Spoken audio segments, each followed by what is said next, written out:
Hello everyone! Kamusta ang lahat?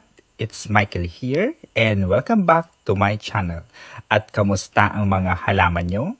For today's episode, ang pag-uusapan naman natin ay itong mga adenium plants ko or desert rose na sobrang lalaki na ng kanilang mga codex. Itong mga ito ay pinatubo ko from seeds and they are almost 4 years old na. December of 2022 ko sila itinanim gamit ang tissue as my sowing media. And now na sobrang lalaki na nila at nag-ugat na directly sa lupa. And to be honest, napabayaan ko talaga sila kaya kukunti na lang yung natira from this batch. Though I have pa yung mga seedlings pero it will take 2 to 3 years pa bago sila lumaki at bago lumaki yung mga codex nila which is great for grafting. While ina-uproot ko sila, madali lang yung first two adeniums dahil hindi masyadong malalim yung mga ugat niya. Pero yung last two, grabe. Ang hirap nilang i-uproot. Nag-ugat na sira talaga sa lupa. Tapos medyo challenging pa yung panghuli dahil katabi niya yung saging na saba na sobrang laki din ng katawan. As in, nahirapan ako sa paghugot dahil sobrang lumaki na yung ugat directly sa lupa. Tapos sinabayan pa ng mga ugat ng saging, ayun, sobrang hirap talaga. At sobrang hirap tanggalin. Mga ilang minutes din ako nagtagal dito sa last na adeniums. Though ang nakakalungkot pa naputol yung malaking ugat niya. Pagka-upload ko sa kanila, grabe ang laki ng codex. Siguro gawa na rin ng fertilizer galing sa orchids dahil nasa ilalim lang sila ng orchids collection ko.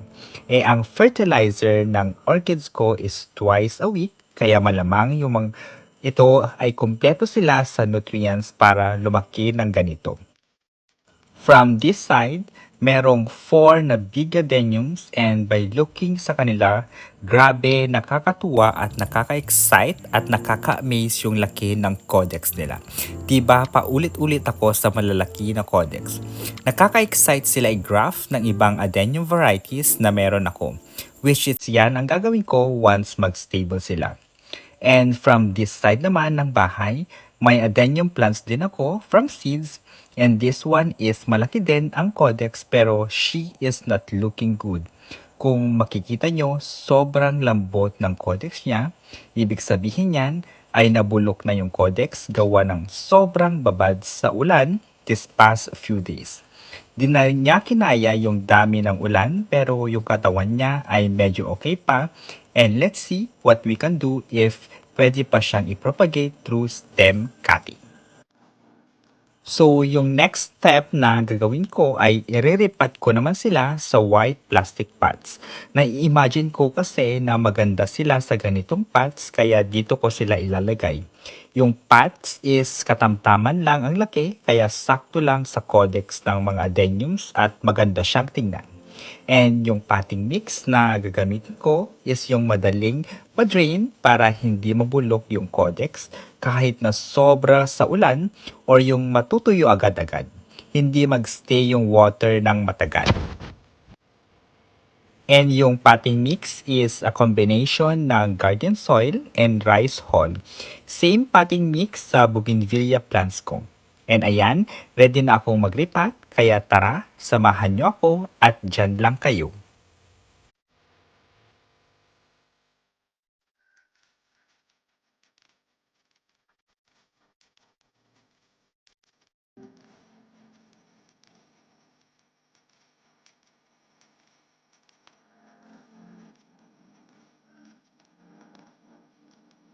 And while doing yung repotting, syempre di mawawala ang pasasalamat. Kaya naman I would like to take this opportunity na magpasalamat sa aking mga viewers na matiyagang nanonood sa current and past videos ko.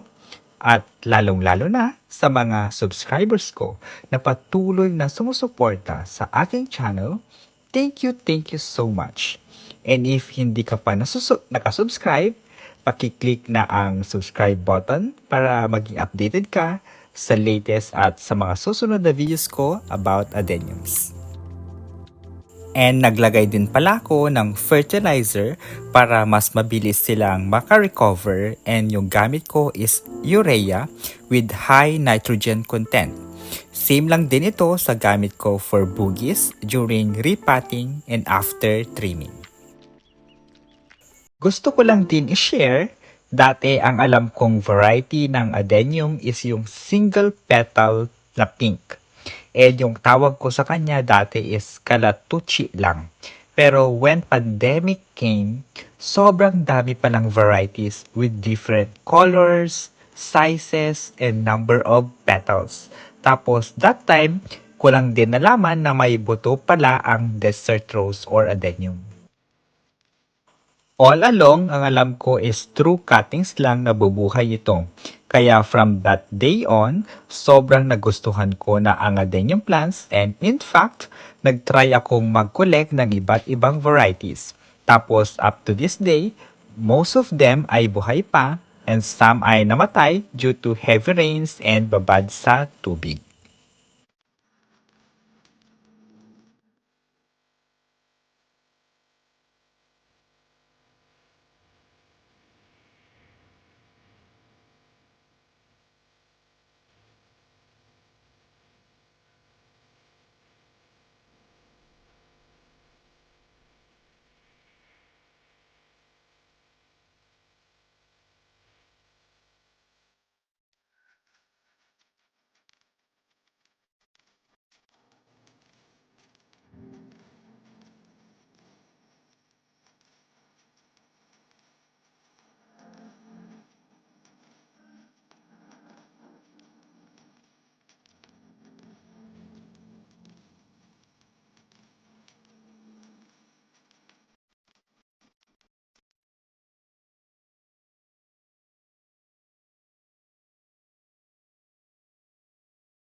Ayan guys, may dalawa akong adeniums na yung forma ng codex ay medyo may pagka-exotic kasi hindi siya yung common na straight.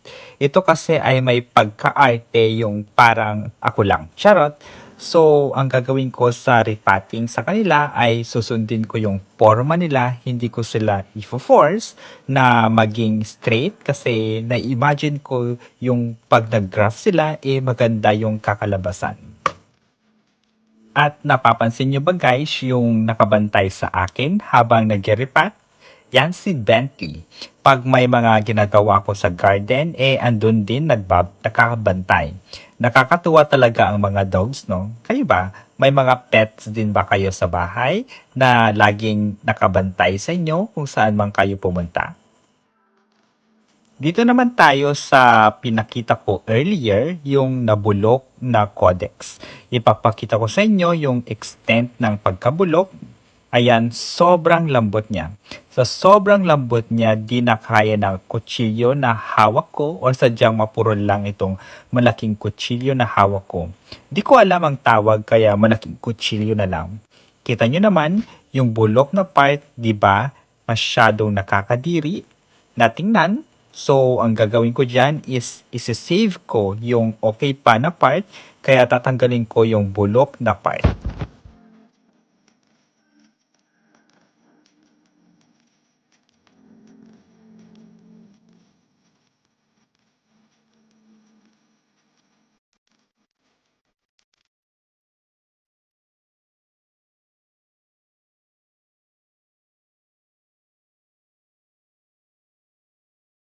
Sa pag-save naman ng okay na part, ang gagawin ko is ilalagyan ko siya ng dietane or fungicide before ko siya itanim sa lupa. This way, mas malaki yung chance na hindi mabubulok yung cutting. And I always use dietane whenever I propagate ng cuttings ng mga ordinary adeniums. Kasi hindi ko pa na-try mag-propagate ng mga varieties ng adeniums na magaganda. I don't know if mabubuhay or not dahil nasanay ako sa grafting.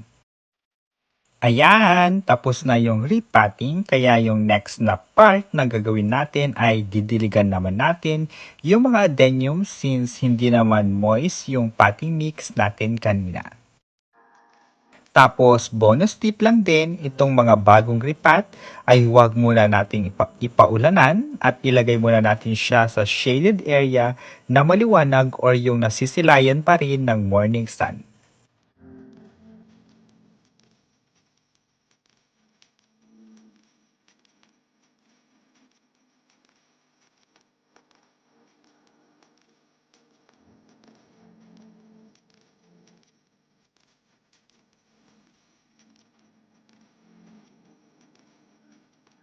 So, there you have it guys. Thank you so much for watching at makakaasa kayo na pagbubutihan ko pang gumawa ng mga relevant videos for adeniums. Kaya don't forget to subscribe, stay safe and healthy, and we'll see you in my next videos. Bye-bye!